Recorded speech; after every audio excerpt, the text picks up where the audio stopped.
बिस्मिल्लाहिर्रहमानिर्रहीम। अस्सलाम वालेकुम। अॼु जो वीडियो में हिकु ॿिए मौज़ू ते ॻाल्हायो वेंदो जेको आहे ड्रिप हणणु। असांजे मुआशरे में ख़ासि करे नंढनि शहरनि में, ॻोठनि में, ॿाराड़ी में हिकु आम सोच आहे त हर मसइले जो हल आहे ड्रिप हणणु। एतिरी हद ताईं जो उहे सम्झनि ई नथा जेतिरो डॉक्टर ड्रिप हणे थो उहो सही आहे, उहो इलाज करे थो।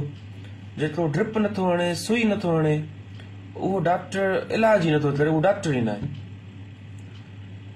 मूंखे ख़बर न आहे हिन जे पोयां सबबु छा आहे, पर इहा हिकु ग़लति प्रैक्टिस आहे, ग़लति सोच आहे, ग़लति अमल आहे। जेका ड्रिप आहे उहा कुझु शयुनि में ई हई वेंदी आहे, हर बीमारी जो हल न आहे। अमूमन जेका ड्रिप आहे हुन में नमकियात जो पाणी हूंदो आहे। उहो कुझु जॾहिं कंहिंखे लूज़ मोशन, दस्त हुजनि या तमामु घणी उल्टियूं हुजनि जे वटि दवा न वठी सघनि, या ब्लड प्रेशर लो हुजे, उन्हनि कंडीशन में ॾेई सघिजे थो, पर अमूमन हुन जी ज़रूरत न हूंदी आहे। जॾहिं को मरीज़ डॉक्टर ॾे पाण वियो आहे, डॉक्टर जी क्लिनिक ते वियो आहे, त इन जो मतिलबु आहे उन ड्रिप जी ज़रूरत न आहे, माना उहो ठीकु ठाक आहे। गर्मियुनि जे मौसम में इहो थी सघे थो त नमकियात जी कमी थी वञे, पाणी जी कमी थी वञे, त माण्हू खे सुस्ती महसूस थिए। पर जे उहा थिए बि त हुनजो सवलो इलाज आहे ORS पीअणु। ORS बाबा 10 रुपए में, 15 रुपए में मिले थो, पाणी में विझी पियो। उन में उहा ई शइ आहे जेका ड्रिप में आहे। हाणे ड्रिप जा तव्हांखे नुक़सान थो ॿुधायां, नुक़सान कहिड़ा आहिनि। पहिरियों नुक़सान इहो आहे त तव्हांजा पैसा ख़र्च था थियनि। तव्हां ORS मिले थो 20 रुपए में, तव्हांजी ड्रिप लॻे थी 1000 ॿिनि हज़ारनि में। पहिरियों तव्हांजा पैसा ख़र्च था थियनि। ॿियो ज़ाहिर आहे ड्रिप हणंदो तव्हांखे सूरु थींदो।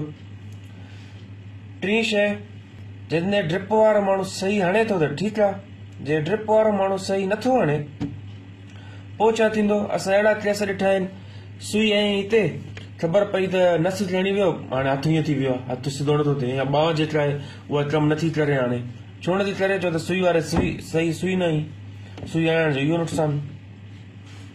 उनखां अलावा जेके बीमारियूं आहिनि, जीअं ख़ुदा न ख़वास्ता एड्स आहे, हेपेटाइटिस, क्लारोट्रामिन आहे, इहे हिन सुईनि मां त फैलजनि था। असां वटि एॾी घणो रेशियो छो आहे, छो त ख़बर ई न आहे। जे सुयूं हणनि था उहे स्टरलाइज साफ़ आहिनि न आहिनि, बसि हर कंहिंखे हण लॻी पई आहे। त बाबा इहा ॻाल्हि सम्झो त सुई जेका आहे उहा सुई हणणु या ड्रिप चढ़णु मसइले जो हल न आहे।